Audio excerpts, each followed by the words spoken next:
Chingizxonning yengilmasligining asosiy 6 ta sababi. Chingizxon son sanoqsiz xalqlarni zabt etishga va misli ko'rilmagan darajada g'alaba qozonishga muvaffaq bo'ldi. Shafqatsiz jangchilar Hind okeanining qirg'oqlaridan Markaziy Yevropa mamlakatlarigacha g'alaba qozongan shaklda yurish qildilar. Mo'g'ul qo'shinlari eng katta bo'lmagan bo'lsa-da, mag'lubiyatni bilmas edi.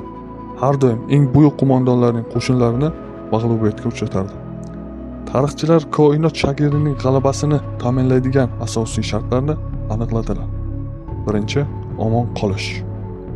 Mo'g'ullar birinchi bo'lib joylashib olgan buyuk dasht noqulay ob-havo, kam o'simlik va suv resurslarining yetishmasligi bilan ajralib turardi. U yerda qishloq xo'jaligi bilan shug'ullanish mumkin emas edi.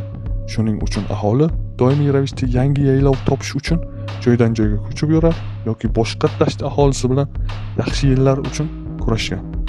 Tirik qolish uchun oyoqlariga zo'rg'a tura boshlagan bolalar zudlik bilan egariga turishga va kamon otishga o'rgatishdi. Ko'chmanchilar uchun harbiy ishlarni o'zlashtirish mutlaqo zarur edi va unga ular maksimal balandlikka erishdilar.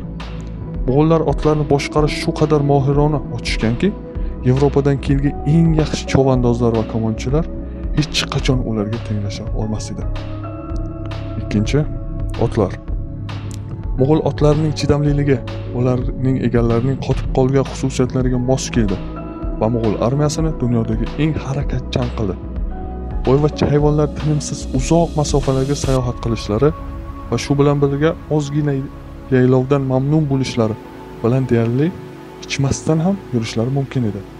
Ot egasi hayvon bilan mustahkam aloqani o'rnatdi. Bu esa jang maydonida buyruqlarning mukammal bajarilishini ta'minladi.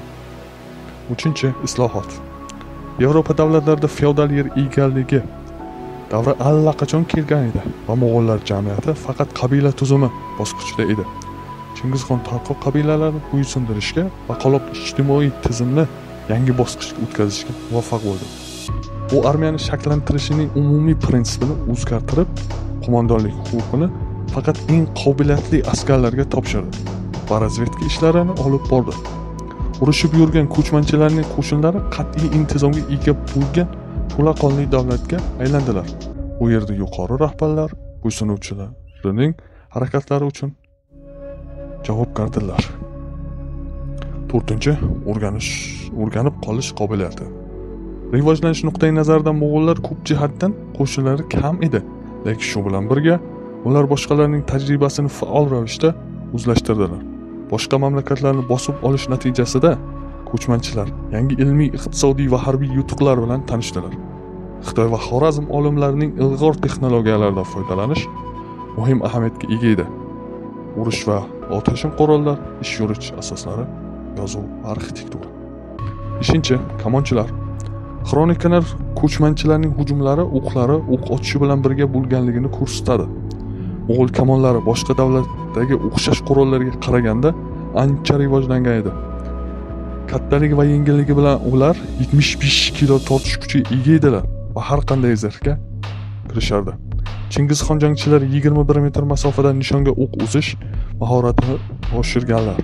Ular chopib kelayotgan otning egalariga bo'lishlari va zarbalarni har tomonga qo'ldan boy bermasdan urishlari mumkin edi.